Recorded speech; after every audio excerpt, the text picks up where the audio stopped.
Good morning student. आज हम BEd second year में पेडागोजी और ज्योग्राफी के अंतर्गत आज का हमारा टॉपिक है भूगोल प्रयोगशाला की आवश्यकता। कि जो भूगोल की प्रयोगशाला है उसकी आवश्यकता हमें महसूस क्यों होती है, यानी उसकी आवश्यकता क्यों है। सबसे पहले हम देखते हैं कि जो भूगोल विषय है वह भी विज्ञान विषय की तरह उसमें भी जो प्रैक्टिकल कार्य होता है वह करना होता है, क्योंकि आपने देखा होगा कि जो विज्ञान सब्जेक्ट है उसमें प्रैक्टिकल कार्य करवाया जाता है। तो उसी तरह हम देखते हैं भूगोल, तो भूगोल में भी हम प्रायोगिक कार्य करवाते हैं, क्योंकि प्रायोगिक कार्य जब हम छात्रों को करवाते हैं तो उन्हें प्रायोगिक कार्य के माध्यम से शिक्षण कार्य करने में रुचि उत्पन्न होती है। यानी जो चीज़ हम छात्रों को पाठ्य पुस्तक से पढ़ा रहे हैं उसको अगर हम प्रैक्टिकल वे में पढ़ाएंगे तो छात्रों में एक विशेष प्रकार की रुचि बनी रहती है और छात्र उसको पढ़ने में इंटरेस्टेड भी होता है। तो आज इसी के बारे में हम देखेंगे कि भूगोल प्रयोगशाला की आवश्यकता क्यों होती है।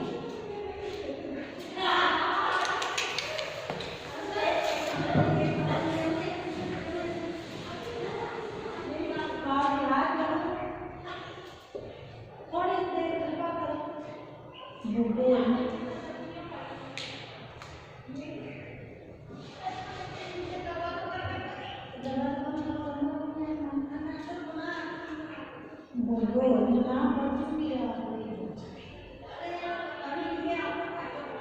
प्रयोगशाला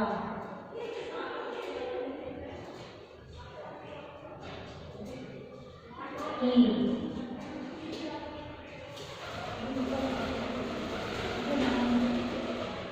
आवश्यकता, भूगोल प्रयोगशाला की आवश्यकता।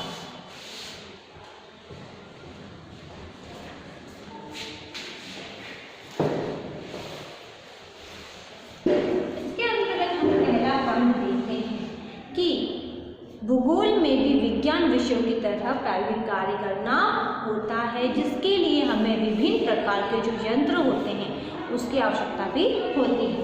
हम देखते हैं कि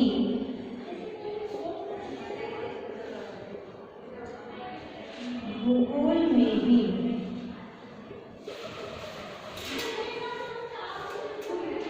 विज्ञान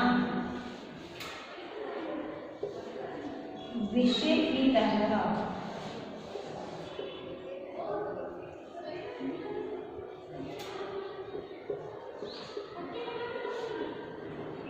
प्रायोगिक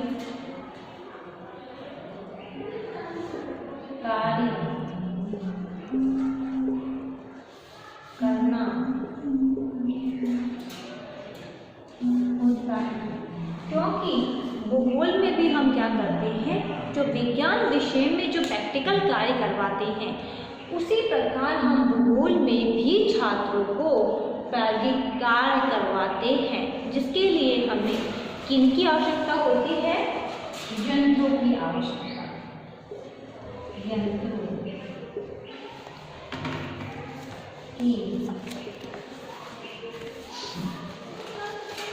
आवश्यकता।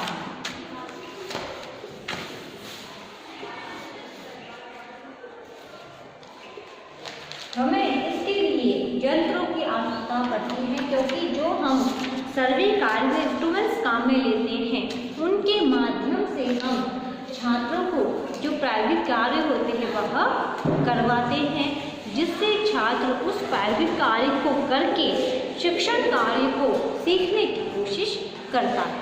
अब हम नेक्स्ट देखते हैं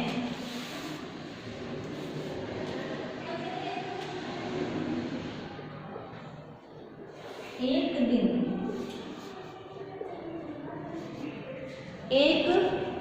में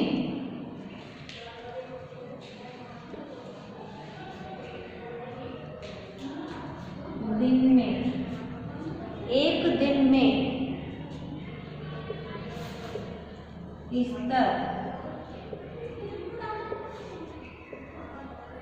स्तर विशेष के लिए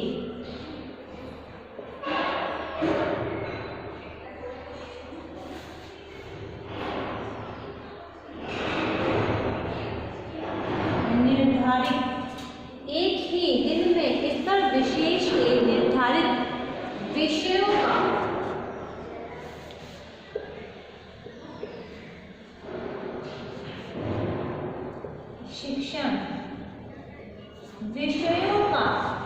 शिक्षण देने की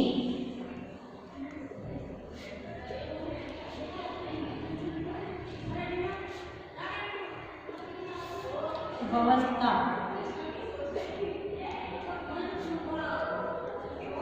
होती है। हमने देखा है कि विद्यालय में एक दिन में जो विषय की जो क्लासेस ली जाती है उनकी व्यवस्था की जाती है, और जो भूगोल होता है उसका दिन में एक ही कालांश पड़ता है, क्योंकि जो भूगोल सब्जेक्ट है उसको हमें विद्यालय में कितने कालांश देने पड़ते हैं? एक कालांश। और कालांश के पूर्व या बाद में कालांश पढ़ते हैं। क्योंकि कक्षा में ऐसा नहीं है कि हम जब विद्यालय में आए और हमने पहला पीरियड ही ज्योग्राफी का ले लिया, नहीं है। ज्योग्राफी का सब जो विषय जो भूगोल है उसका पीरियड कालांश कभी भी लग जाता है, और दिन में एक ही भाग के कालांश लगते हैं। कालांश लगने के बाद हम देखते हैं कि कक्षा में जाते हैं तो उससे पूर्व या बाद में जो दूसरे विषय होते हैं उनके भी कालांश होते हैं, तथा साथ साथ अध्यापक को भी अलग अलग कक्षाओं में जाना पड़ता है, क्योंकि इस प्रकार कालांश लगते हैं कि जब एक अध्यापक एक कक्षा में अध्ययन कार्य करवा रहा है तो कालांश लगने के बाद उसे दूसरी कक्षा में जाना होता है। उसके लिए विभिन्न प्रकार के यंत्र व नमूनों को एक कक्षा से दूसरी कक्षा में ले जाना बड़ा कठिन होता है, क्योंकि जब हम भूगोल विषय पढ़ाएंगे तो उसके लिए हमें छात्रों को जो नमूने होते हैं, जो मॉडल्स हम मॉडल के माध्यम से अध्ययन करवाएंगे। अगर मान लो हम उनको पढ़ाने के लिए किसी प्रकार की यंत्र के द्वारा हम पढ़ा रहे हैं तो उसकी आवश्यकता भी हमें पड़ती है। तो भूगोल का जो अध्यापक है तो उसको ये सामान ले जाने और आने में बड़ी कठिनाइयाँ आती है, और किसी प्रकार से अगर एक अध्यापक सोचे कि मैं इस सामान को किसी दूसरे कालांश कक्षा में ले जाऊं तो उसका इसमें क्या होता है, अधिक समय नष्ट हो जाता है, जिससे जो पाठ्यक्रम है वह पाठ्यक्रम पूरा होने में कठिनाइयाँ आती हैं। पाठ्यक्रम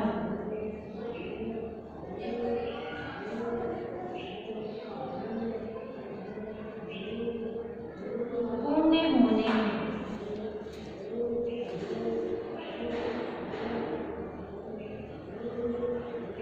कठिनाई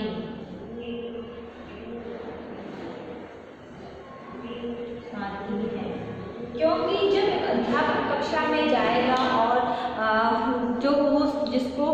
जिसके माध्यम से जो अध्यापक शिक्षण कार्य करवा रहा है या वह चित्रों के माध्यम से, हम कहें प्रोजेक्ट के माध्यम से अगर हम छात्रों को पढ़ा रहे हैं तो उसको पढ़ाने के लिए जब हम सामान ले जाते हैं, वहाँ पर जाकर सामान सेट करते हैं तो क्या होता है कि जो 30 मिनट्स का जो कालांश होता है, जो पीरियड्स होते हैं, उसमें 10 मिनट तो सामान सेट करने में ही चला जाता है, जिससे क्या होता है कि हमारा जो पाठ्यक्रम है वह पूर्ण नहीं हो पाता, अधूरा रह जाता है।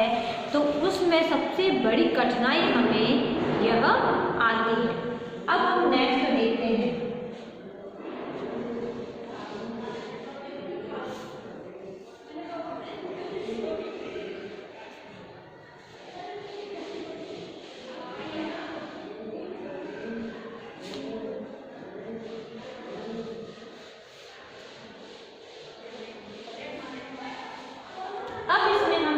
पॉइंट देखते हैं।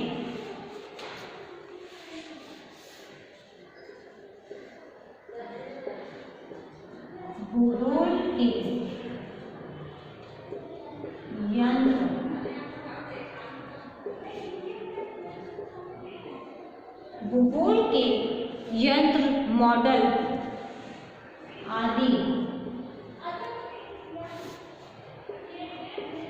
महंगे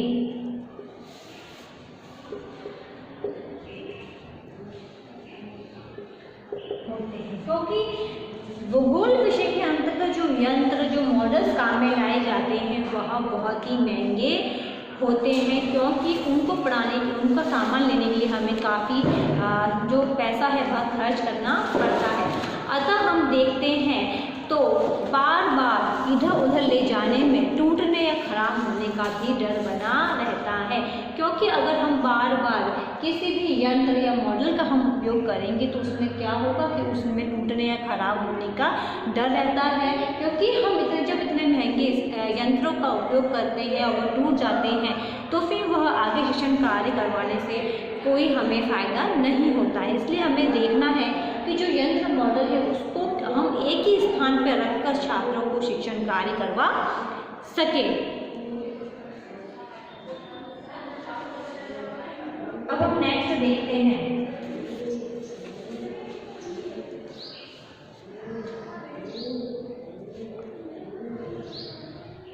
उच्च यंत्र।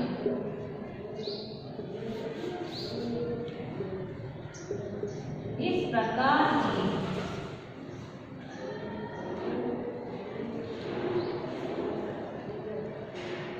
कुछ यंत्र इस प्रकार के होते हैं जिनका उपयोग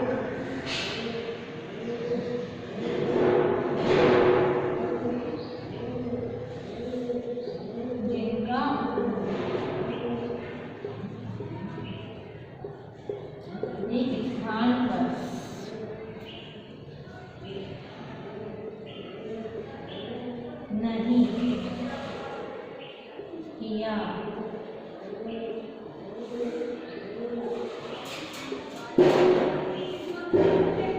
नहीं किया जा सकता है। कुछ इसमें सहायक सामग्री,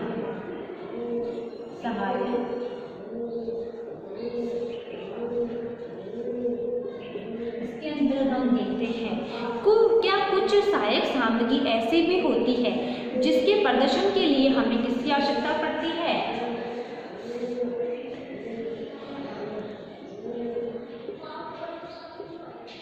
प्रकाश या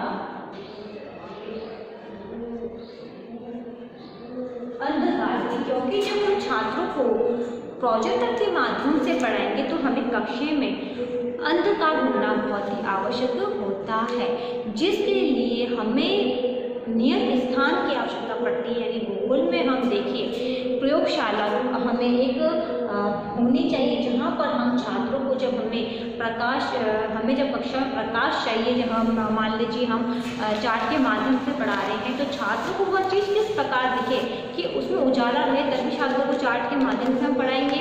और हमें अगर प्रोजेक्टर के माध्यम से पढ़ाना है तो हमें कक्षा में किसकी आवश्यकता पड़ती है? अंधकार की आवश्यकता पड़ती है। तो हमें इसमें देखना है कि प्रयोगशाला एक नियत स्थान पर हो जहाँ पर जाके हम छात्रों को अध्ययन कार्य करवा सकते हैं, क्योंकि कुछ भूगोलशाला के अंदर कुछ यंत्र इस प्रकार के होते हैं कि हम उनका प्रयोग एक ही स्थान में नहीं कर सकते हैं, हमें उन्हें दूसरी जगह ले जाना भी पड़ता है। अब हम नेक्स्ट पॉइंट देखते हैं।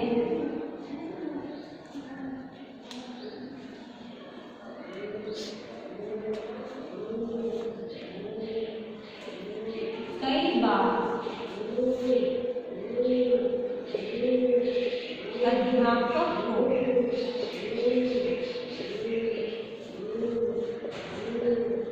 लगातार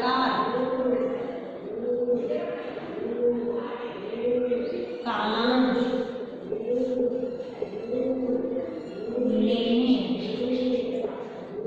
लेने पड़ते हैं। कई बार क्या होता है कि अध्यापक को लगातार कालांश लेने पड़ते हैं, और इसी बीच में अगर एक अध्यापक कक्षा छोड़कर कक्षा अनुशासन या हम कहें सीखने की प्रक्रिया में व्यवधान उत्पन्न हो जाता है। अगर मान लीजिए कि हमें कक्षा में कंटिन्यू पीरियड लेना है, हम ले रहे हैं और इसी बीच हमें कोई यंत्र की आवश्यकता पड़ती है जिसके माध्यम से हमें छात्रों को शिक्षण कार्य करवाना है, तो कक्षा का अनुशासन या हम कहें सीखने की प्रक्रिया में बाधा उत्पन्न हो जाती है। या हम सोचें कि हम सभी यंत्र को एक साथ लाके अगर हम कक्षा में रख देते हैं तो क्या होता है कि कक्षा में जो जगह है वह हमें अधिक लेनी पड़ती है, और कक्षा में जब हम सामान एक जगह रखते हैं तो कक्षा संग्रहालय की तरह नजर आने लगती है, जो कि हम कहें तो विषय वस्तु की जानकारी देने के मामले में क्या होती है, बाधा उत्पन्न हो जाती है और यंत्र आदि की तरह ध्यान अधिक आकर्षित करते हैं। क्योंकि जो बालक होते हैं, जब हम कक्षा में इन यंत्रों को साइड में रख लेंगे तो छात्र क्या करते हैं, पढ़ते वक्त उस यंत्रों को ही देखते रहते हैं और पढ़ाई में ध्यान नहीं देते हैं। इसलिए अगर हम देखते हैं तो हम छात्रों के सामने सभी चीज़ों को लाकर भी नहीं रख सकते हैं। जब हमें किसी चीज़ की आवश्यकता है तब हम उस चीज़ को छात्रों के सामने प्रस्तुत करने में ही तभी हमें करना चाहिए। अब हम नेक्स्ट देखते हैं,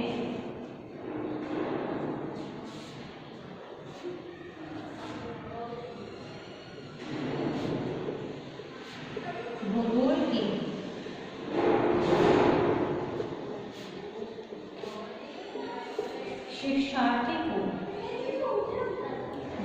की शिक्षार्थी को मिट्टी,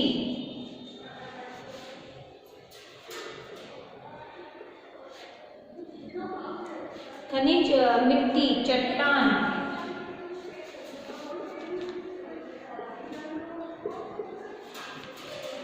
आदि के नमूने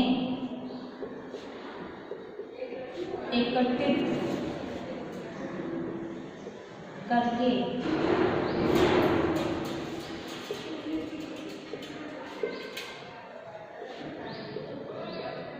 रखने चाहिए। आगे हम देखते हैं कि भूगोल के जो शिक्षार्थी है उनको मिट्टी, खनिज, चट्टान आदि के जो नमूने होते हैं उनके खुद के नमूने एकत्रित करके रखने चाहिए, क्योंकि मॉडल का जब निर्माण करना होता है तो उन्हें रखने के लिए भूगोल की प्रयोगशाला की आवश्यकता होती है। अगर हमें छात्रों को मिट्टी पढ़ानी है, खनिज पढ़ाने हैं, चट्टान पढ़ाने हैं, अगर वह उस चीज़ के नमूने अगर हमारे पास होंगे तो हम छात्रों को वो प्रत्यक्ष दिखाकर ज्ञान शिक्षण कार्य करवा सकते हैं, जिसके लिए हमें प्रयोगशाला की आवश्यकता पड़ती है। क्योंकि अगर हम प्रयोगशाला के अंतर्गत इन सामने को लाके रख देंगे तो हमें जब भी इस चीज़ की जरूरत पड़ेगी तब हम छात्रों के सामने उस चीज़ को रख देते हैं। ठीक है, अब हम नेक्स्ट पॉइंट की ओर देखते हैं।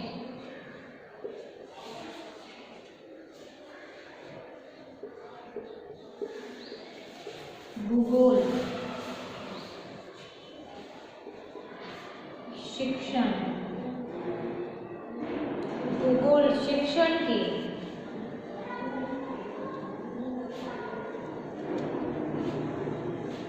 भूगोल शिक्षण के अनुकूल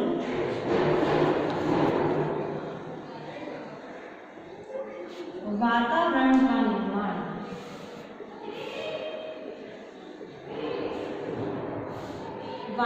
का निर्माण केवल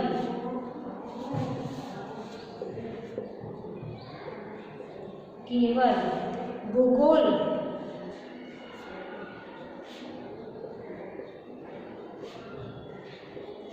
प्रयोगशाला में ही होना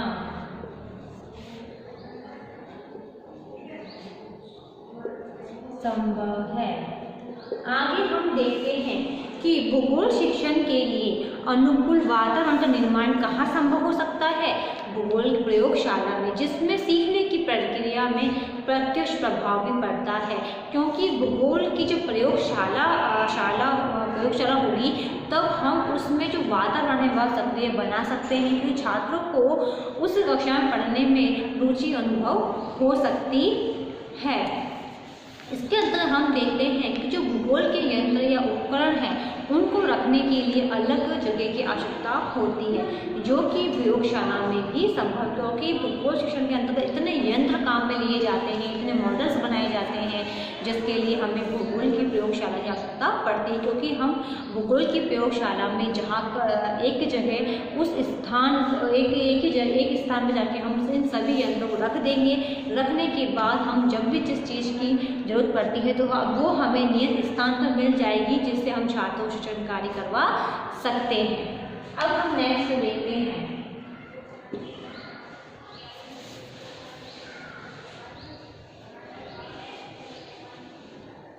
नेक्स्ट है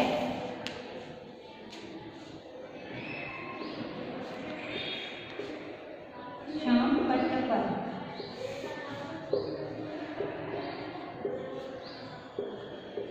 बनाए गए मानचित्र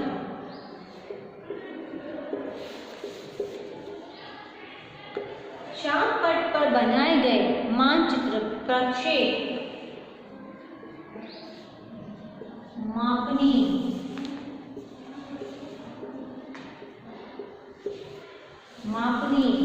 विभिन्न प्रकार की आकृतियां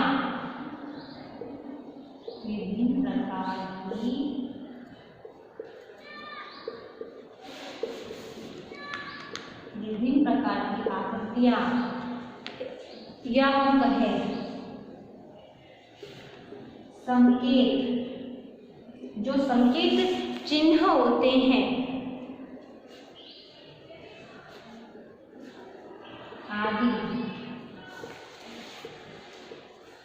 कई दिनों तक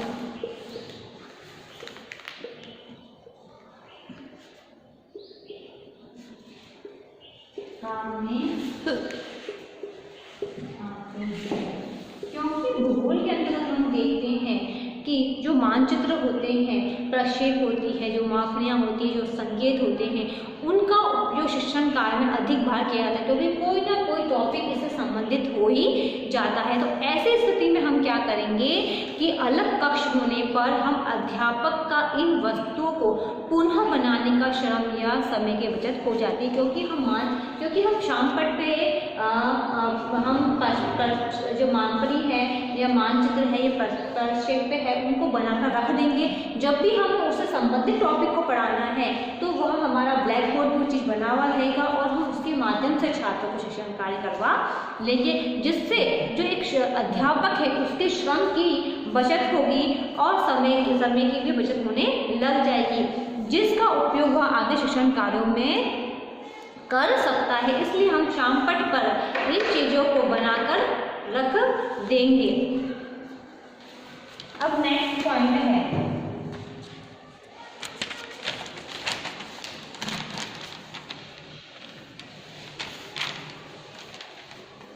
इसके अंतर्गत हम आगे देखते हैं माध्यमिक और उच्च माध्यमिक और उच्च माध्यमिक स्तर पर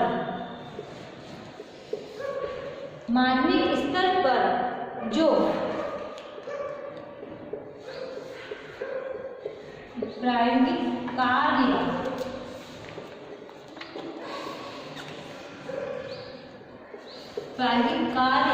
जो छात्रों को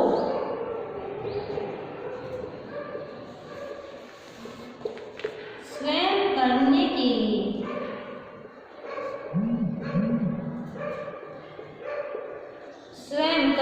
लिए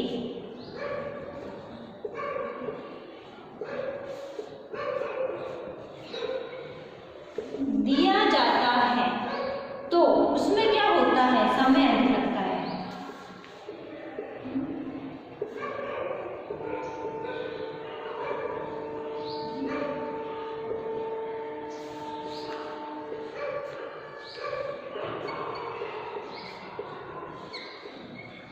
उसमें क्या होता है कि समय अधिक लग जाता है, उसके लिए यंत्रों की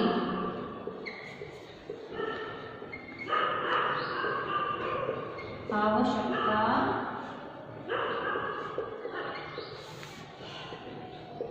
पड़ती है। इसके अंतर्गत हम देखते हैं कि माध्यमिक उच्च माध्यमिक स्तर पर क्या किया जाता है, छात्रों को स्वयं प्रायोगिक कार्य करने के लिए दिए जाते हैं, जिसके लिए छात्रों को अधिक समय लगता है। और उसके लिए अगर हम देखें तो छात्रों को जो इंस्ट्रूमेंट्स होते हैं उनकी आवश्यकता भी पड़ती है। तो प्रयोगशाला अगर भूगोल की प्रयोगशाला अगर हमारे प्रयोगशाला अगर होगी तो छात्र क्या करते हैं, कालांश लगने के बाद भी उस कंटिन्यू रख सकते हैं। अगर प्रयोगशाला अगर नहीं है तो क्या होता है कि आधे काम में ही उस प्रायोगिक कार्य को रुकना पड़ता है। इसलिए भूगोल प्रयोगशाला की आवश्यकता बहुत ही महसूस होती है, क्योंकि हम उसके अंतर्गत जब भी हमें कुछ भी कार्य करवाने हैं या हमें प्रैक्टिकल कार्य करवाना है या हमें देना है या हमें प्रोजेक्टर के माध्यम से पढ़ाना है, तो उसके माध्यम से हम छात्रों को शिक्षण कार्य करवा सकते हैं। तो इस प्रकार भूगोल प्रयोगशाला की आवश्यकता हमें महसूस होती है। अब इससे संबंधित आज का आपका गृह कार्य है।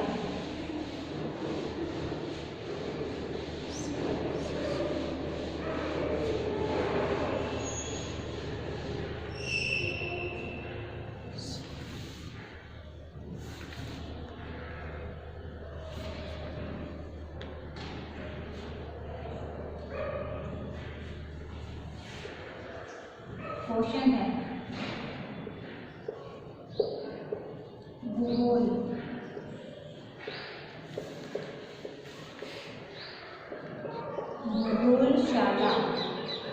भूगोल प्रयोगशाला की आवश्यकता को स्पष्ट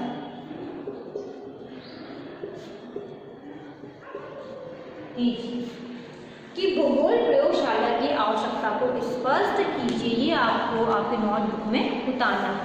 अंत में एक विशेष बात, जैसा कि आप सभी को पता है कि देश में कोरोना जैसी महामारी बहुत फैल रही है। इससे सुरक्षित रहने के लिए मास्क लगाइए, हाथों को सैनिटाइजर करिए। यदि आप बाहर जाते हैं, किसी व्यक्ति के संपर्क में आते हैं, तो कम से कम 6 फीट की दूरी बनाए रखिए, जिससे आप सुरक्षित होंगे तो आपका घर भी सुरक्षित रहेगा। धन्यवाद।